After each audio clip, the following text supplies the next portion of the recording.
Kepala Otorita IKN beserta seluruh jajaran yang kami hormati, pimpinan dan anggota Komisi 2 DPR RI yang saya muliakan. Selanjutnya kita akan mendengarkan paparan dari Kepala Otorita Ibu Kota Nusantara terkait dengan progres pembangunan dan pengelolaan IKN, bukan hanya yang menjadi tanggung jawab bagi otorita pembangunannya, perlu saya tegaskan.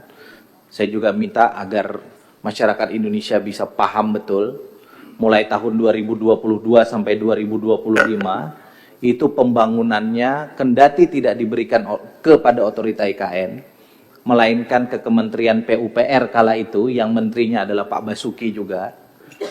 Itu kira-kira progresnya sampai hari ini bagaimana? Dan per 2025, sebagaimana kita tahu kebijakan Presiden Prabowo, pembangunan infrastrukturnya dipercayakan kepada otorita IKN. Sampai dengan selesai. Kapan selesainya, bagaimana dukungan dananya, dan seterusnya, mari kita dengarkan paparan Pak Basuki. Saya meyakini, insya Allah ini akan menjadi optimisme dan kabar baik kita untuk Ibu Kota Nusantara. Silakan Pak Basuki. Bismillahirrahmanirrahim. Assalamualaikum warahmatullahi wabarakatuh. Bapak Ketua, Wakil Ketua, Ibu Bapak anggota Komisi 2 DPR RI yang terhormat dan kami hormati. Izinkan kami melaporkan apa yang diperintahkan pada kami oleh Bapak Ketua. Namun sebelumnya, karena ini mungkin pertama kali kami mengikuti RDP dengan Komisi 2, izinkan saya memperkenalkan juga para deputi kami. Yang pertama adalah dari sebelah kanan, Kepala UKHK, Unit Kepatuhan Hukum, kalau di Departemen itu Irjennya, Pak Dodit, Pak Agung Dodit. Dan yang sebelah saya adalah Pak Bimo, ini adalah Sekretaris IKN. Yang sebelah kiri kami adalah Pak Dani Sumadilaga, Deputi Sarana dan Prasarana yang membidangi pembangunan dan pengelolaannya nanti. Dan selanjutnya adalah Pak Agung sebagai Deputi Pendanaan dan Investasi, ini yang mengurusi baik investasi swasta maupun KPBU, kerjasama pemerintah dan badan usaha. Yang selanjutnya adalah Pak Thomas, ini adalah Deputi Pengendalian Pembangunan yang mengendalikan pembangunan IKN dan di sekitar IKN terutama. Yang terakhir adalah Ibu Mia, itu Deputi Perencanaan dan Pertanahan yang mengawal RDTR di pemanfaatan tanah di IKN. Ada dua deputi yang berada di IKN karena besok ada acara international visits yang akan dilakukan oleh para duta besar, kemudian juga oleh Lending Agency ADB, Bank Dunia, JICA, ISDB. Nah, jadi beliau berdua kami tugasi untuk mempersiapkan acara besok. Bapak sekalian, slide pertama, untuk merefresh Bapak sekalian, ini adalah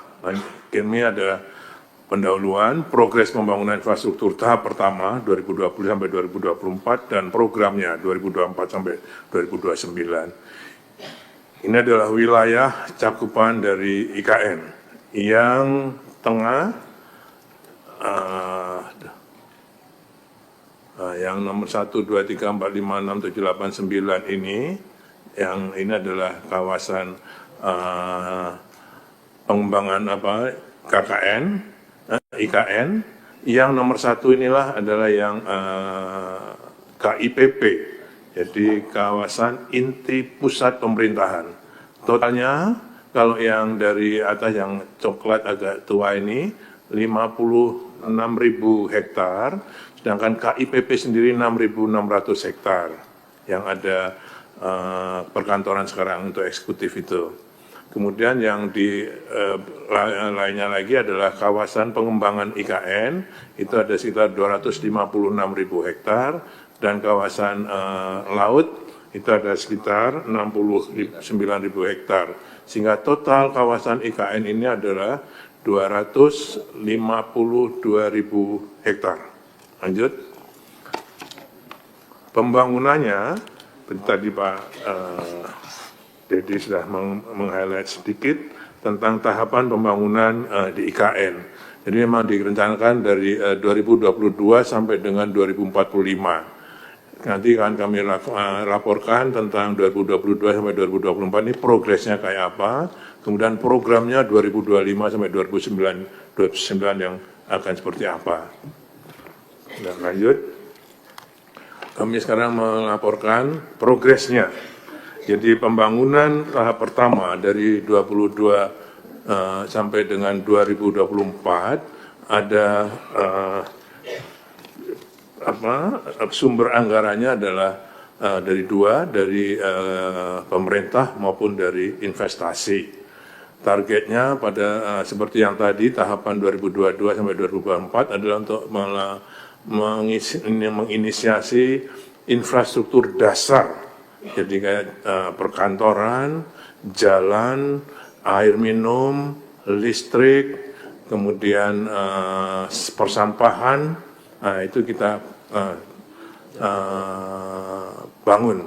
Pertama adalah jalan tol sepanjang 56,8 km dari Balikpapan ke KIPP. Ini adalah keseluruhan progresnya adalah 68,8% dengan anggaran yang sudah dialokasikan 2022 sampai 2024 adalah 89 triliun rupiah. Jalan tol sepanjang 56,8 km tujuannya adalah untuk menghubungkan Balikpapan dan IKN dengan tujuan agar dapat dicapai tidak lebih dari 1 jam. Jadi target kami adalah 40 menit. Kemudian infrastruktur air baku, ini yang sudah jadi, dari kita ada 2 sumber air baku untuk IKN. Satu adalah, nanti habis ini ada foto-fotonya, jadi satu adalah bendungan Sepaku Semoy dengan kapasitas untuk air minumnya adalah 300 liter per detik. Kemudian juga ada intake-nya. Nah, sekarang yang kita ambil baru dari intake Sungai Sepaku tersebut sebesar 300 liter per detik juga. Sudah selesai semua dan sudah dengan dilengkapi reservoir 2 kali 6.000 meter kubik untuk bisa mensuplai air minum di IKN. Kemudian ini tadi yang 300 liter per detik. Kemudian perkantoran lembaga eksekutif. Jadi istana kantor presiden, juga istana negara, lapangan upacara, istana wakil presiden sekarang baru berprogres 40%, kantor sekretariat presiden sudah selesai, kantor sekretariat negara sudah selesai, 4 kompleks kantor kementerian koordinator ini sudah sampai 98%. Furniture sudah sebagian sudah masuk juga. Setiap kementerian koordinator, Kemenko terdiri dari 4 tower. Jadi dengan 4 kompleks kantor kementerian koordinator ini ada 14 tower. Sekarang sedang diatur oleh Kemenseknek untuk menempatkan, kalau itu sekarang ada 7 Kemenko misalnya. Kemudian kantor Kementerian PU sedang berprogres sampai 60% dan kantor IKN. Kantor IKN sudah selesai pada bulan ini, makanya kami akan programkan seluruh kegiatan OIKN akan ada di IKN dan seluruh pegawai otorita akan pindah ke IKN. Yang selama ini ada 3 tempat di Jakarta, Balikpapan, dan IKN. Tapi mulai Maret dengan selesainya kantor akan kami pindahkan semua ke sana supaya fokus untuk pembangunan IKN ke depan. Kemudian hunian untuk ASN, untuk Hankam, Polri, TNI ada 47 tower, sampai dengan akhir Januari kemarin ada 27 tower yang selesai furnish. Masing-masing tower ada 60 unit hunian, masing-masing unit hunian adalah 98 meter persegi, terdiri dari 3 kamar, 2 kamar mandi, sehingga bisa untuk, kalau yang bujangan bisa 3 orang, kalau yang keluarga kita tempatkan 1 keluarga. Ini juga sedang diatur oleh Menpan RB kepindahan ASN ini. Akhir Februari ini akan ada 10 lagi yang selesai furnish hingga 27, nanti akhir Maret 10 lagi 47 hunian akan selesai semua. Rumah tapak jabatan menteri berjumlah 36 unit. Nah, sekarang menterinya ada 48, jadi juga sedang dipikirkan untuk ditambahin. Kemudian penyiapan dan penataan kawasan, ini juga di KIPP 1A, 1C, dan 1B termasuk para investor yang sudah masuk ke sana sehingga kita tata kawasannya. Sarana peribadatan, di sana ada satu klaster atau ya klaster tidak masjid, basilika, kelenteng, pura, gereja dibangun di sana. Sekarang ini masjidnya sudah berprogres sampai sekitar 50%. Kemudian sanitasi untuk IPAL dan sebagainya. Lanjut. Ini progres-progresnya, jalan tol, kemudian bandara sebelah kanan ini mudah-mudahan pertengahan Maret akan dapat siap dioperasikan dengan 3.000 meter panjang dan 45 meter lebar, sehingga semua wide body jet akan bisa mendarat di bandara IKN ini. Dan jalan tol juga, ini jembatan-jembatan penghubung dari Balikpapan ke IKN. Lanjut. Ini adalah bendungan, di sebelah kiri ini adalah bendungan Sepakusmoe yang tadi kami laporkan. Dulu dibangun untuk Balikpapan, sebenarnya tujuannya 2.500 liter per detik untuk air minum. Dengan yang IKN, Balikpapan kita alokasikan 1.000 liter per detik, IKN 1.500 liter per detik. Kemudian ini IPA-nya yang tengah ini, kemudian dibawa ke reservoir sebelah kiri ini, yang kemudian secara gravitasi akan dialirkan ke IKN. Ini adalah TPST yang sebelah kanan atas ini adalah untuk pengelolaan sampah. Jadi tempat terpadu penanganan sampah. Yang di kanan bawah ini adalah embung. Embung ini adalah kita menahan semua run-off yang ada di IKN sehingga dia tidak kemana-mana, jadi kita tahan sebagai konservasi sumber daya air. Sekarang sudah selesai 34 embung. Ini akan ditambah lagi 32 embung lagi yang akan dibangun pada tahun 2025. Kapasitasnya bermacam-macam. Kalau yang ini di dekat KIPP itu adalah 66.000 meter kubik kapasitasnya. Tapi ada yang lebih besar, 266 meter kubik. Lanjut. Ini adalah kawasan yang ASN, semua sudah berfungsi untuk pas pampres, semua ada semua. Sudah selesai. Ini adalah sebelah kanan adalah rumah tapak menteri, 580 meter persegi, luas tanah, luas bangunannya. Lanjut.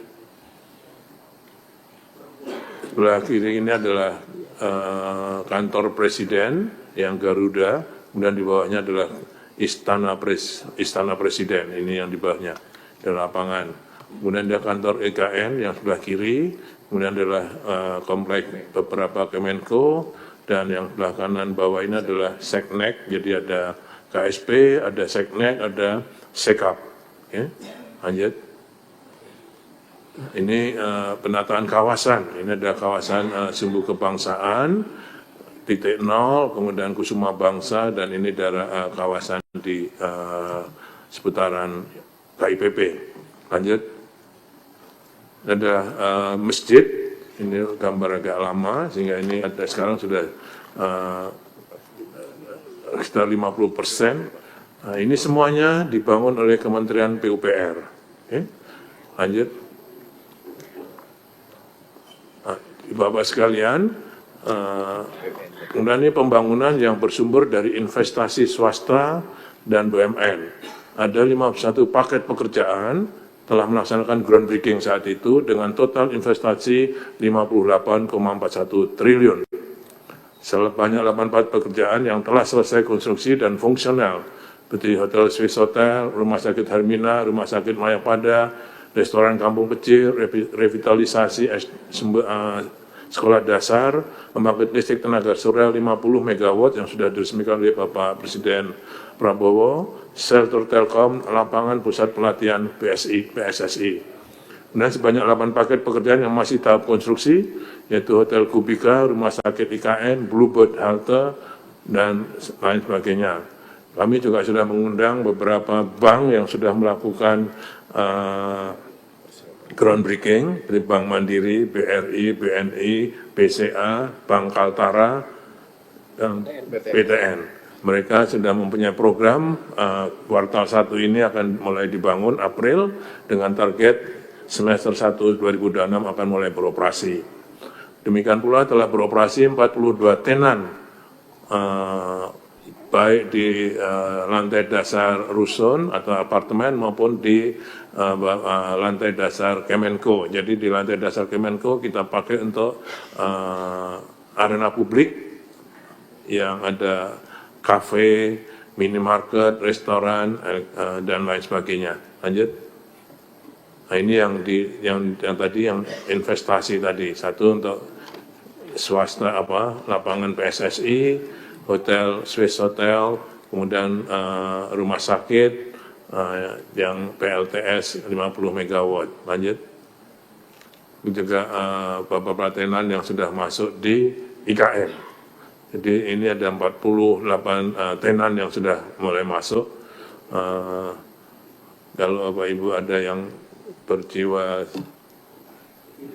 entrepreneur gitu, akan kami sangat bahagia kalau ada yang mau masuk di sini. Kalau yang di tenan ini, sementara ini 1-2 tahun kami free-kan, supaya orang bisa masuk. Saya belajar dari Superblok di Balikpapan. Ternyata Superblok Balikpapan pada saat minta tenan seperti Starbucks, itu dibayar Starbucks supaya dia mau masuk mengisi di Superblok Balikpapan. Jadi saya kira dengan ini kita juga pengen, karena kita kan belum tahu customer-nya, tapi ternyata sekarang sangat, karena kunjungan masyarakat sangat besar sekali, apalagi Sabtu Minggu. Kemarin Januari ada 60.000 pengunjung yang datang ke IKN. Mereka butuh, ya yang kemarin 60.000 itu per bulan, terutama untuk yang weekend. Yang belum ini sudah akan ada pembangunan rumah makan Padang, yang belum ada rumah makan Sunda. Gitu. Lanjut. Ini progres untuk pengembangan wilayah. Selain yang progres fisik tadi, tadi yang fisik seluruhnya dibangun oleh Kementerian PUPR saat itu. Ya. Dan nanti kami laporkan juga programnya 2025. Selain itu tadi, selain APBN 89 triliun, kalau yang swasta 58 triliun, ada juga pembangunan wilayah, yaitu kita melakukan pelatihan guru dan kepala sekolah 34 sekolah di sekitar KIPP IKN. Kemudian pembudayaan bahasa Inggris untuk anak sekolah. Kemudian pelatihan tenaga medis dan tenaga kesehatan. Pencegahan dan pengendalian penyakit malaria. Renovasi sekolah untuk peningkatan layanan pendidikan di IKN. Dan pelatihan-pelatihan untuk masyarakat di sekitar IKN. Lanjut. Kemudian juga untuk uji coba teknologi IT, yaitu Smart Living Infrastructure di rumah teknologi, Autonomous Real Transit, ini juga sedang POC semua, Proof of Concept, dan Integrated Command and Control Center, Smart Pole, Intelligent Transportation System, konektivitas 5G Open RAN, konektivitas Low Earth Orbit, Urban Air Mobility. Ini semua sedang dicek untuk program ke depan. Ibu, Bapak, Ketua, Wakil Ketua, Bapak-Bapak anggota Komisi 2 yang terhormat dan kami hormati, selanjutnya izinkan kami melaporkan program 2025 sampai 2029. Lanjut. Jadi nanti akan ada hubungannya dengan tadi yang kami laporkan pada sesi pertama. Pada dasarnya untuk program yang bersumber dari APBN, itu kami sudah berkoordinasi dengan Kementerian PU. Beliau bersurat pada kami, surat Menteri PU nomor 1245 tanggal 18 Desember 2024, tentang pelaksanaan pembangunan Ibu Kota Nusantara. Disepakati bahwa Kementerian PU akan melanjutkan pembangunan infrastruktur yang sudah berjalan. Bahkan sampai itu sudah sampai tender, tinggal penetapan pemenang oleh Bapak Menteri itu di PU. Dan otorita IKN akan melaksanakan pembangunan infrastruktur yang baru dimulai. Oke. Kemudian kebutuhan anggaran otorita IKN untuk pembangunan infrastruktur berdasarkan surat itu kami menghitung. Karena pada saat sebelumnya kami juga diperintahkan oleh Bapak Presiden untuk melengkapi, mulai membangun ekosistem yudisial dan legislatif, baik perkantoran, hunian, maupun ekosistem lainnya, jalan-jalan, kawasan, dan sebagainya.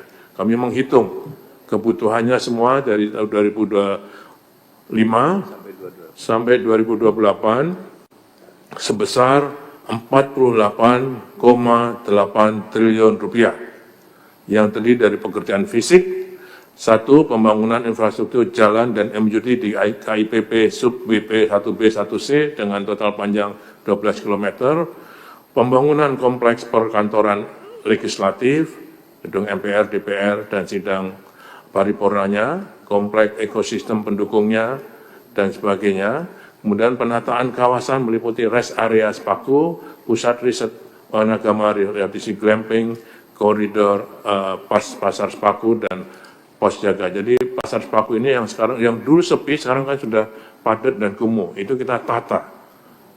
Jadi itu kita supaya dia coba jangan terlalu jomplang dengan IKN nantinya. Jadi kita sudah sepakat dengan para masyarakat di situ. Jadi mekanismenya kita lakukan rembuk desa dulu sampai 5 kali, maunya apa, baru kita desain. Bukan desain kita konsultasikan pada masyarakat, tapi kita ajak ngomong dulu, maunya apa, mau ada yang mau pasar, ada yang mau jalan, dan macam-macam, dan kita desain.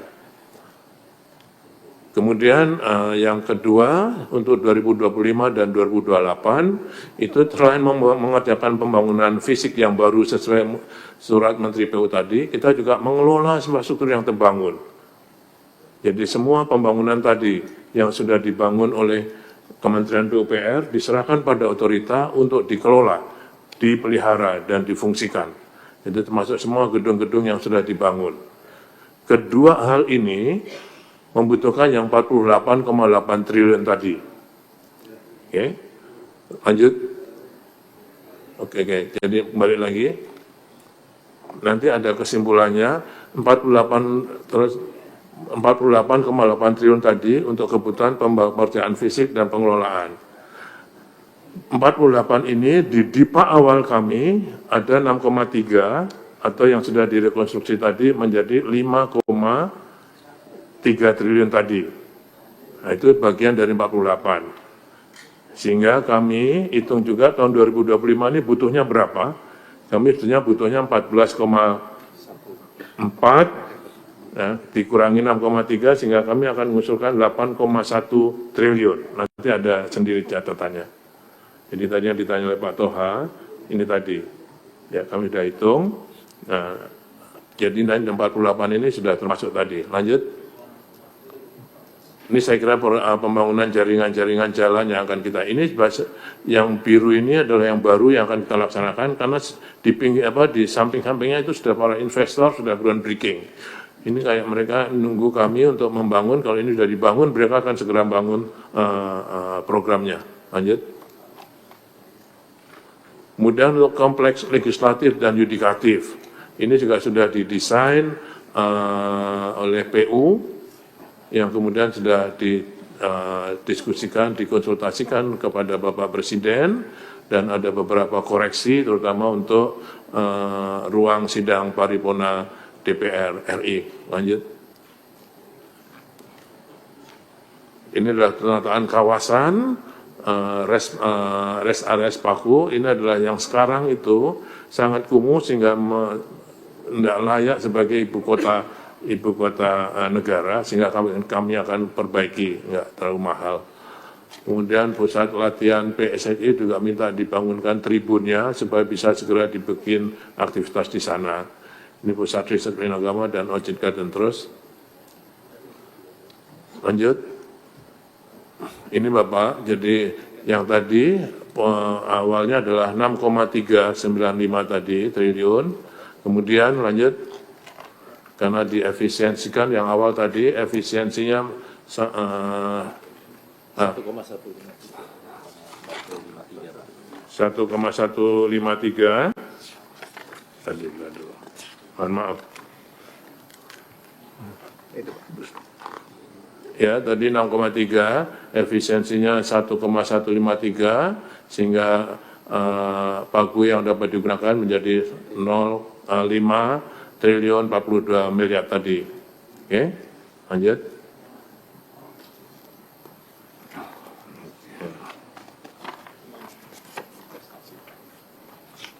Ini adalah, kalau tadi tentang APBN, ini juga di tahun 2025 sampai 2028 ada investasi swasta murni dan BUMN sebesar 6,49 yang terdiri dari Universitas Negeri Surabaya, PT Makmur Berkah Hotel merupakan bintang 5, PT Citadel dari Malaysia untuk townhouse dan mixed use, dan PT Vitka Deli Food merupakan padang sederhana, ini yang sederhana, rumah makan sederhana. Kemudian PT Puri Persada Lampung gedung perkantoran. Jadi ini yang baru kita proses sampai final sampai dengan bulan Januari. Ini pasti akan tambah terus. Lanjut. Selain itu kami juga memproses KPBU, ya, kerjasama pemerintah dan badan usaha. Ada 6 proyek KPBU unsolicited, jadi adalah berdasarkan pemrakarsa. Totalnya adalah 60,93 triliun, terdiri dari PT Intiland Development TBK, membangun 109 unit rumah tapak dan 41 tower apartemen dengan nilai investasi 33 triliun. PT Nindya Karya, pembangunan 8 tower apartemen dengan nilai 2,60 triliun. Kemudian PT Perintis Trinity Property TBK dan Truba Group, pembangunan 8 tower apartemen dengan nilai investasi 2 triliun. Kemudian IJM Cek, ini dari Malaysia, dan pembangunan 20 tower apartemen dengan investasi 13,40 triliun. Maxim Global Berhad dari Malaysia, pembangunan 10 tower apartemen 4 triliun. PT Ciputra Nusantara, pembangunan 10 tower apartemen dan 20 unit rumah tapak dengan nilai 6,5 triliun. Kemudian juga terdapat 7 proyek KPBU unsolicited, jadi pemrakarsa, yang sedang dalam tahap penyiapan penyusunan studi kelayaan. Jadi yang 6 di atas tadi sudah pada tahap final, akan dilakukan negosiasi. Kemudian yang di bawah ada 7 KPBU untuk pembangunan infrastruktur jalan dan MUT, multi utility tunnel, dengan estimasi panjang 138,6 km. Kemudian pembangunan pembangkit listrik tenaga surya oleh Abu Dhabi Future Energy Company, Masdar, kapasitas 200 MW dengan nilai investasi 300 juta US. Lanjut. Ini adalah yang sudah kita tadi kami laporkan, Intiland, Truba, Cex, AJM, Maxim, Ciputra, dan Nindya Karya. Lanjut. Ini juga yang untuk APBU dengan jalan, itu ada Masdar, Cex, AJM, CSC ini dari Cina, Nindya Karya, Adi, Haka, dan Brantas. Saya kira itu apa? Jadi intinya yang seperti tadi ditanyakan oleh Pak Toha, jadi ke depan 2025 ini yang kami butuhkan ada sekitar 14,4, bagian dari 48,8 yang sudah disetujui oleh Bapak Presiden. Jadi pada tanggal 21 Januari kami melaporkan hal ini pada Presiden dan beliau sudah setuju. Saya kira di medsos juga sudah banyak, Pak Menko Infrastruktur, Pak AHY juga sudah menyampaikan pada jurnalis tentang persetujuan Bapak Presiden ini. Bapak Presiden punya target tahun 2028 akan menjadi ibu kota politik, artinya eksekutif, yudikatif, dan legislatif sudah bisa beroperasi di sana, sehingga kami harus mulai bekerja pada 2025 ini. Ya. Dari 14,48, dari 48,8 kami membutuhkan 14,4, sudah ada di DIPA 6,3, sehingga kami butuh 8,1. Ini sudah kami usulkan pada Menteri Keuangan dengan Pak Mensesnek, dan besok kami diberi 2 hari untuk melengkapi dokumen sampai besok. Nanti kalau sudah ada keputusan itu, mudah-mudahan kami bisa melapor kembali, diizinkan untuk melaporkan kembali pada Komisi 2 ini.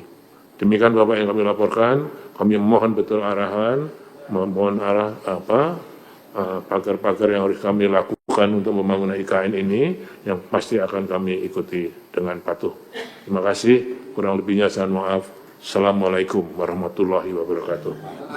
Assalamualaikum warahmatullahi wabarakatuh. Terima kasih Bapak Kepala Otorita Ibu Kota Nusantara. Beliau tadi menyampaikan bahwa APBN 2022 sampai dengan 2024 seluruh pembangunan di IKN semua DIPA-nya ada di Kementerian PUPR. Total dana yang telah terserap 89 triliun rupiah. Di luar itu ada investasi baik dari swasta murni maupun BUMN nilainya 58,41 triliun rupiah. Dan yang sedang groundbreaking nilainya 6,49 triliun rupiah. Di luar itu, ada kerjasama pemerintah dan badan usaha KPBU yang total nilai investasinya lebih kurang 60 triliun rupiah.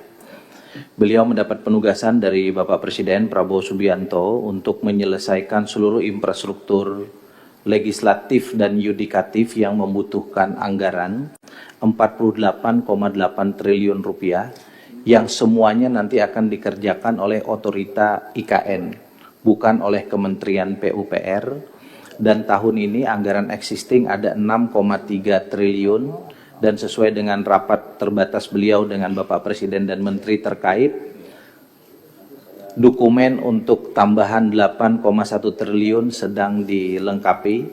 Jika nanti telah dipersetujui dan diberikan anggaran, maka nilai 14,4 triliun pada tahun 2025 sebagai bagian dari kebutuhan dari 48,8 triliun sampai 2028 itu mudah-mudahan bisa terrealisasi, yang itu artinya komitmen Presiden Prabowo Subianto untuk menjadikan Ibu Kota Nusantara pada 2028 yang ditandai dengan kepindahan seluruh trias politika eksekutif, legislatif, yudikatif ke IKN akan bisa terlaksana. Saya kira itu yang tadi disampaikan Pak Basuki. Selanjutnya saya persilahkan kepada rekan-rekan per fraksi untuk memberikan tanggapan dan pendalaman kepada Pak Basuki. Tapi izin saya sampaikan apa adanya, Pak Basuki tadi minta tolong kalau bisa 4:30, beliau sudah meninggalkan tempat ini karena pesawatnya jam 5:30. Beliau harus menyambut seluruh duta besar dan calon investor yang ada di IKN yang besok ada kegiatan. Mudah-mudahan kita bisa menyesuaikan. Untuk kesempatan pertama saya silahkan kepada fraksi PDI Perjuangan. Makasih pimpinan. Kalau Pak Basuki buru-buru mungkin kita bisa temani besok ke IKN semua Komisi 2. Makasih Pak Kepala OIKN dan jajaran. Saya ingin katakan bahwa dari awal kita mendukung yang namanya upaya pemindahan ibu kota sebagai sebuah upaya yang punya landasan historis, punya landasan filosofis, punya landasan teknokratik,